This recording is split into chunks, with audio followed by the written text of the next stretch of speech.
Let me start with Mr. S.P. Vaid. S.P. Vaid ji, many people are saying, is this too late or is it timely? But the 5 exclusive angles that nail the PFI,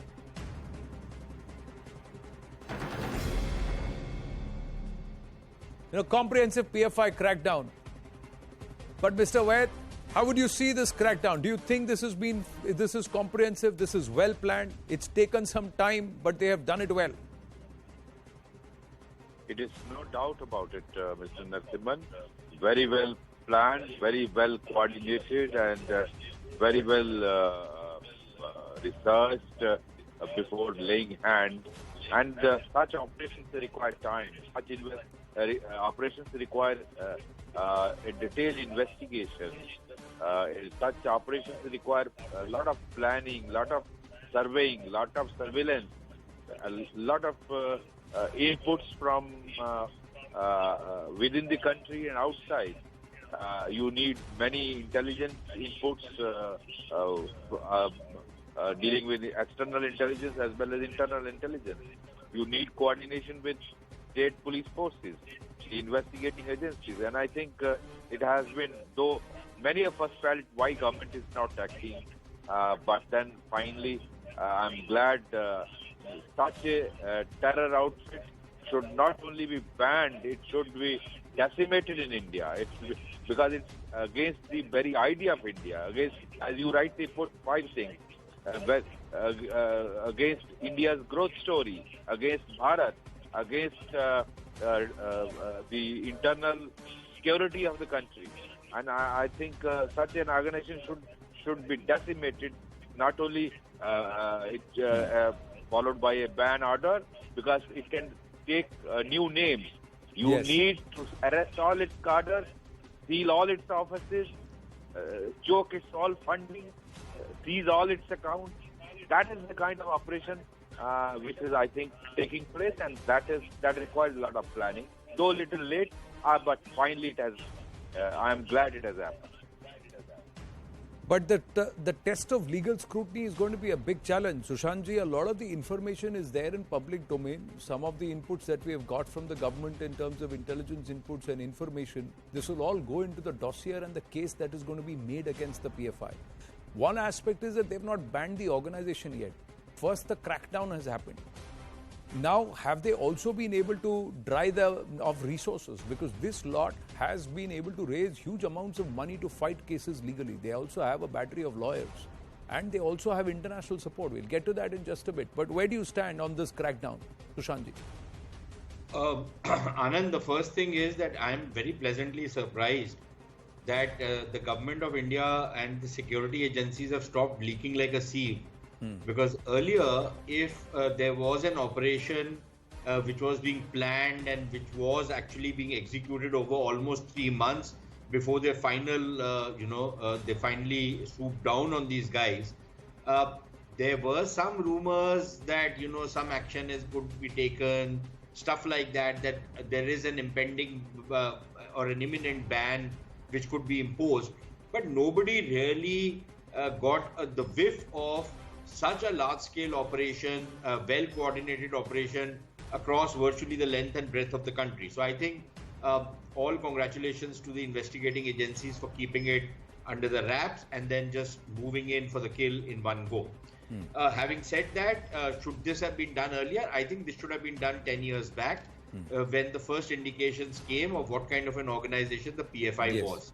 I think we have been extremely remiss as a country to have allowed this organization to spread its tentacles, to infiltrate into various organizations, to actually instigate and incite violence, to indoctrinate a whole lot of people before this action has been taken. So I would definitely say that it is rather late in the day, but hopefully we can still limit the damage this organization is going to cause.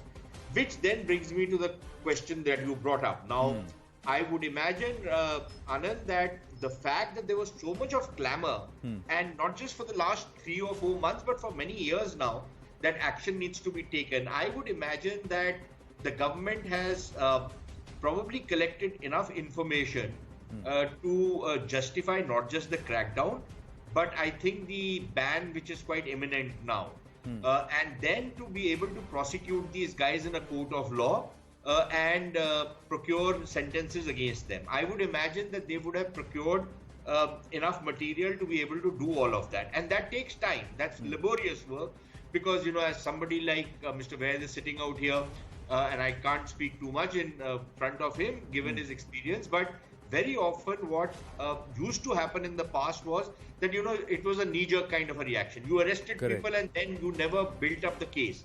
I think out here, I suspect and I hope that, the various tentacles of this organization are going to be exposed, that prosecutable evidence will have been procured, and that it will then lead this case to its logical conclusion. So I think if that is what has taken time, then I think that is something which can be condoned. But finally, I think we should never underestimate the enemy, and I don't think there is any other way of putting what an organization like the PFI is. It is an enemy of the Indian people, and an organization like this will have support from outside India. It will have support from all kinds of dubious characters and dubious states across the world, which have an interest in undermining India's security and stability.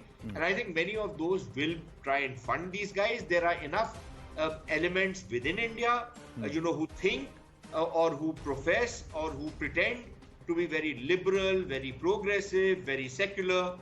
And all of these words are very noble, but they've been turned into cuss words and four-letter words by these characters. And they will try and defend an organization like the PFI and all its activities under the rubric of, this for secularism, for liberalism, for progressive values, and of course, the weaponization of democracy against democracy itself. So I think we need to be very careful about all of that. I'm hoping that the government will be and will take this to the logical conclusion. Fingers crossed on that. Well, absolutely. NK Soodji, quick, we've got one more big input of the connection of the PFI with another big international outfit, which is again, its agenda is Pan-Islam. I'll come to that in just a bit, but NK Soodji is somebody who's, whenever he's come to the right stand, he's always taken this position that the PFI is the bane of a lot of our problems in terms of social unrest and social strife. And कई जगह से तार जुड़े हुए हैं. So today, Mr. Sood, you've called for a comprehensive crackdown. It has happened. Do you think it's been executed well? कि पहले case बनाया, फिर तैयारी की गई, coordination किया गया, फिर crackdown हुआ, rather than the other way around. It's not knee jerk. Yeah, true. Actually, the government or the agencies, they have waited for a long time. We were expecting that in 2020, something big will happen against PFI. But our government and agency, they waited. Now, you say that the agencies were waiting for the past 3 months. I think the government and agencies were waiting for the past 2 years to make out a good case. And this case has been made out. After this case has been made out, all this action has been taken. Now, PFI, I don't think the PFI will get much support. Of course, the only bothering point is the PFI that will be getting support from inside India, not from the Muslims, but from certain political parties. Already, Aam Aadmi Party has come in support of PFI. The leaders have started making some statements, which is very unfortunate. But as far as other countries are there, some people point out their fingers towards the Gulf. I don't think anybody in Gulf supports PFI or any activities against India within India by Muslims or any other organization. Only country besides Pakistan is Turkey. You see, PFI people, P. Koya, and one more PFI senior executive person, they had visited Turkey in October 2018 to seek their support. After going to there, they had met IHH, which is a militant organization in Turkey, and MDI, the Turkish intelligence. They had arranged this meeting. So, and especially the Turkish president and the people concerned with his family, they have links with the ISIS, Al-Qaeda. Russia in 2016 had made a complaint at the UN. They had written complaint to the UN about IHH. They said they had links with the Al-Qaeda. Correct. They have links with ISIS in Syria. So all these things are there, and you see the only country besides Pakistan who is supporting Pakistan in Kashmir is Turkey.